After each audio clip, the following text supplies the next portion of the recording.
नमस्कार, मैं doctor Arun Kumar. Made in India smartphone कौन कौन से हैं, आइए देखते हैं। भारत में चाइनीज कंपनियों के बहिष्कार की बात हमेशा से होती रही है, लेकिन भारत चीन सीमा विवाद के बाद यह मामला और गहरा हो गया है। सीमा पर 20 जवानों के शहीद होने के बाद देश में चीन के खिलाफ एक आक्रोश है। देश में मेड इन इंडिया की मांग हो रही है और चाइनीज प्रोडक्ट के बहिष्कार की बात हो रही है। भारत में एक दो नहीं बल्कि 200 से अधिक मोबाइल कंपनियां हैं, लेकिन आपको बता दें कि मेड इन इंडिया का मतलब असेंबल इन इंडिया है। तो आइए कुछ मेड इन इंडिया स्मार्टफोन के बारे में जानते हैं। सबसे पहले Xiaomi की बात करते हैं।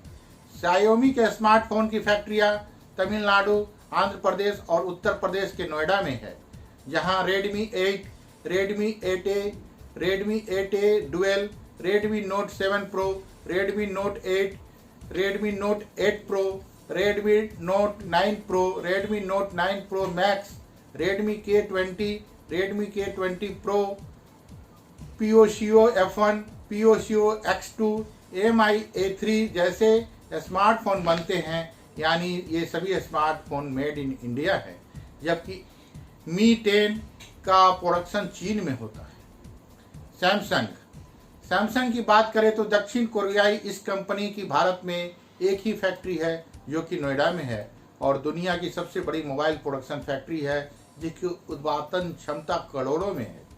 अपनी इस फैक्ट्री को लेकर सैमसंग ने हर महीने 1 करोड़ मोबाइल प्रोडक्शन का दावा किया है। इस फैक्ट्री में Galaxy note 10, note 10 plus, Galaxy S10, S10e, S10 plus, Galaxy M01, Galaxy M11, Galaxy M21, Galaxy M31, Galaxy M30s, Galaxy M30, Galaxy A21s, Galaxy A31, Galaxy A51, Galaxy A71, Galaxy A20s, Galaxy A50s, Galaxy A30s, Galaxy A20s, Galaxy A10s, Galaxy A80, Galaxy A50, Galaxy A2 core जैसे phone तैयार होते हैं, जबकि Galaxy note 10 light, Galaxy S10 light, Galaxy S20, 20 plus, S20 ultra, Galaxy fold, Galaxy Z flip बाहर से आते हैं।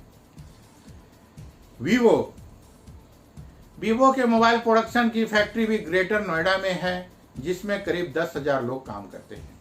Vivo की इस फैक्ट्री की उत्पादन क्षमता करीब 3.4 करोड़ है।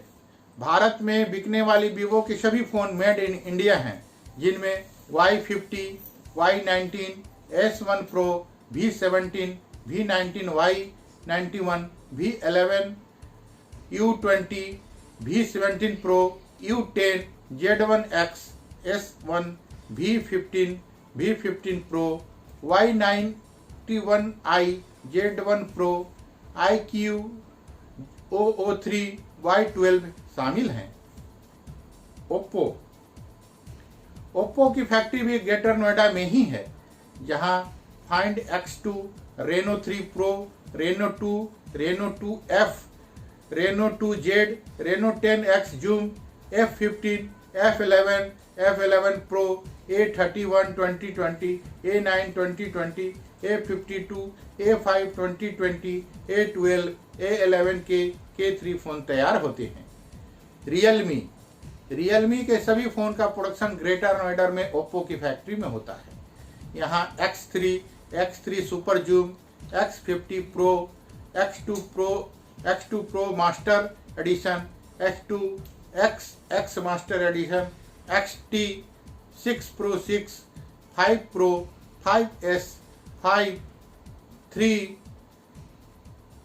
Pro, 3i, नार्जो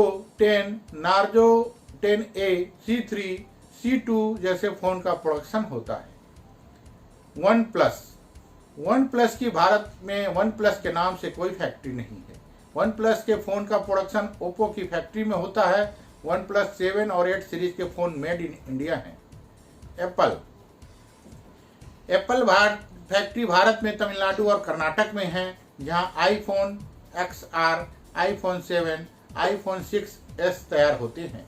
वहीं आईफोन SE 2020 का प्रोडक्शन शुरू होने वाला है।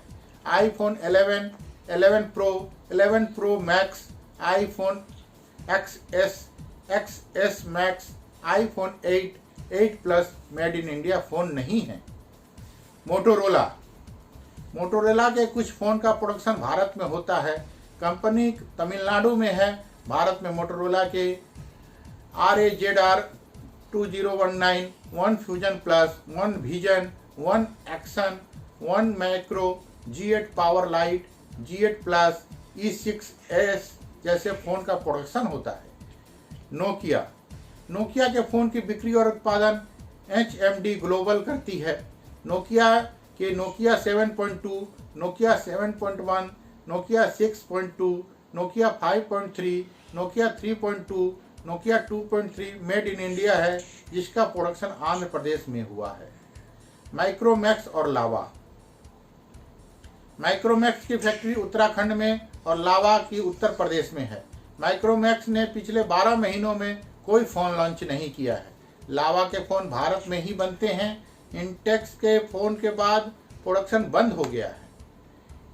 इनफिनिक्स, टेक्नो, इटेल, इन सभी ब्रांड के फ़ोन का प्रोडक्शन नोएडा फैक्ट्री में होता है, जहां hot 9 pro, hot 8, hot 7, hot 7 pro, S5 pro, S5 light, S4 जैसे फ़ोन तैयार होते हैं।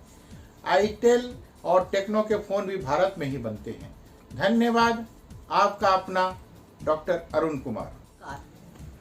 पेट्रोल पंपों पर कोरोना संक्रमण का कितना खतरा।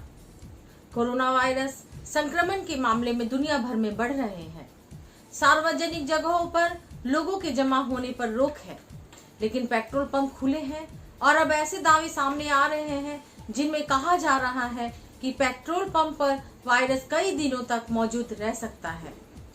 विशेषज्ञ के मुताबिक किसी धातु या प्लास्टिक से बनी सतह पर वायरस कई दिनों तक जिंदा रह सकता है। सर्विस स्टेशन जैसे जगहों पर वायरस कुछ समय तक रह सकता है, जो कि चिंता की बात है। उन्होंने कहा, अगर किसी व्यक्ति के हाथों में वायरस है तो ऐसी जगहों वायरस के रह जाने का खतरा काफी है। यानी अगर कोई व्यक्ति किसी धातु या प्लास्टिक से बनी चीज को छूता है तो वायरस उसके हाथों से उस चीज पर जा सकता है और वहां कई दिनों तक जिंदा रह सकता है। इससे दूसरों के संक्रमित होने का खतरा बढ़ सकता है। कोरोना वायरस संक्रमण रोकने के लिए भारत समेत दुनिया भर के देशों में लॉकडाउन लागू किया गया है। लोगों से घरों में रहने की अपील की गई और सार्वजनिक जगहों को पूरी तरह बंद कर दिया गया। फिलहाल कई देशों ने अपने यहाँ लॉकडाउन में ढील दी है और कुछ देश इसकी योजना पर काम कर रहे हैं, लेकिन अधिकतर जगहों पर लोगों के बड़ी संख्या में जमा होने पर रोक है। इस महामारी के दौरान लोगों को सतर्कता बरतने की सख्त जरूरत है। सरकार लॉकडाउन को सफल बनाने की कोशिश करे और बेहतर उदाहरण पेश करे। विशेषज्ञों का कहना है कि पेट्रोल पंप या दूसरी किसी सार्वजनिक जगह पर ऐसी चीजों के संपर्क में आने से बचे जिन्हें दूसरे लोग छूते हैं।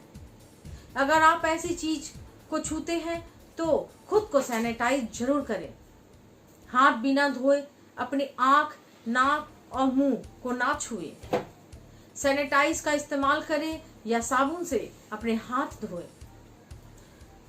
भारत में 24 मार्च से लॉकडाउन लागू किया गया है।